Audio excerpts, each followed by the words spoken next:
যে আমি বিটিসি অঞ্চলের মানুষ। আমার এই আগন্তুক যেটু নির্বাচন হয়তো হওয়ার কথা ছিল আগতেই, কিন্তু আমার দুর্ভাগ্যবশত কোভিড-19 কারণে আমার নির্বাচন গতানুগতিকভাৱে পিছুৱাই যাই আছে। তো এই বিটিসি ইলেকশনত মই ভাৰতীয় গণ পৰিষদৰ দলৰ হৈ মই মথনগুৰি সমষ্টিত প্ৰাৰ্থিত্ব প্ৰদান কৰিছিলোঁ।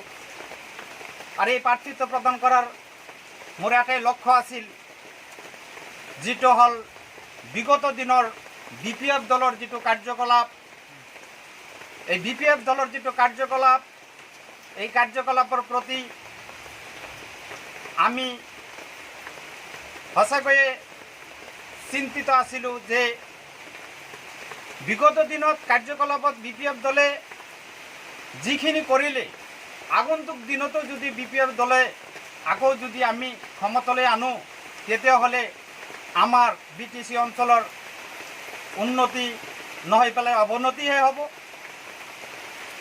এই কথাখিনি লক্ষ্য কৰি পেলাই মই ভাৰতীয় গণ পৰিষদ দলৰ হৈ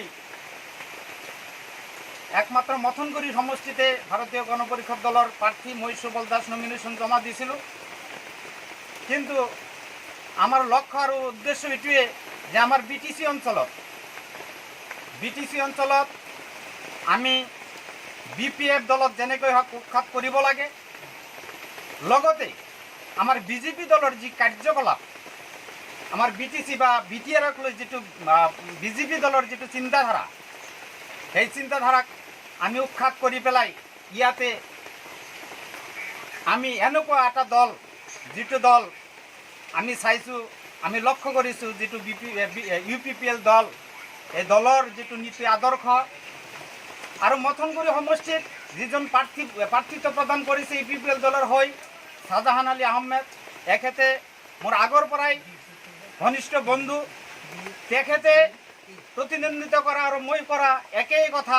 সেই হিচাপে মই নিজেই সিদ্ধান্ত লৈছোঁ যে মই এই ভাৰতীয় গণ পৰিষদ দল এৰি পেলাই মই শাহজাহান আলী ভাইৰ লগত সহযোগিতা কৰি পেলাই আমি ইউপিপিএল দলৰ মথনগুৰি সমষ্টিত বিপুল ভিতৰত জয়ী হ'ম বুলি এইটো দৃঢ় প্ৰতিজ্ঞাবদ্ধ।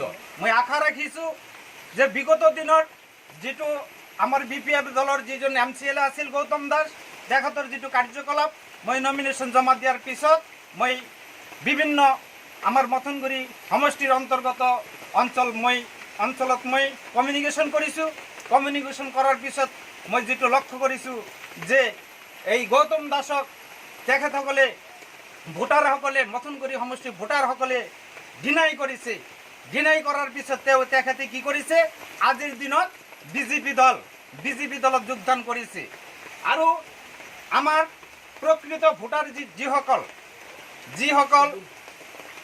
যিসকল প্ৰকৃত ভোটাৰ, দিন মজুৰি কৰা মানুহ, শ্ৰমিক মেহনতি মানুহ, তেখেতে হ'ল প্ৰকৃত ভোটাৰ।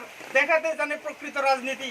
আজি গৌতম দাসে তেওঁৰ লগত কেইটামান দালাল লৈ পেলাই যদি আশা কৰে যে আমি বিটিসি আকৌ মথনগুৰি সমষ্টিত আকৌ জিকিম, এইটো কোনো পদ্ধতি নোৱাৰে, কোনো পদ্ধতি সম্পন্ন নহয়।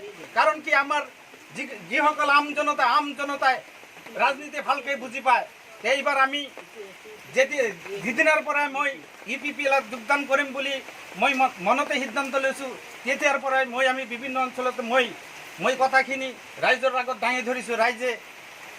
ৰাইজৰ যেটো মন্তব্য আমি আশা ৰাখিছোঁ, আমি আমাৰ শাহজাহান আলী ভাইক আমি বিপুল ভিতৰত জয় কৰি আমি আমাৰ চৰকাৰ ইউপিপিএলৰ চৰকাৰ বনাবলৈ আমি সক্ষম